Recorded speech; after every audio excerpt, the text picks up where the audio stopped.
So I'm here to record the noise that the 2016 Jeep Compass makes when I open the door. It's a clicking noise, and it only seems to happen once the vehicle has been resting for a little while and the door's closed.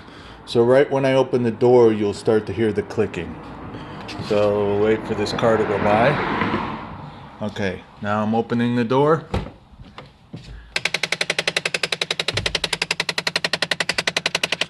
Okay, and there's the noise. It seems to be coming from underneath the dashboard, maybe towards the center, but it usually happens when the car's been resting for a little while. So if I close the door and open it again,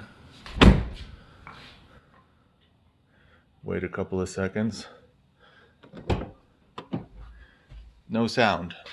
So whatever happens once every once in a while. I looked up on YouTube. There was an issue with an HVAC with a servo arm and a gear. I don't know if that's the same thing or not, but the area where the woman took the device out from underneath the dashboard was around the same area where the sound is coming from. So take a look at that.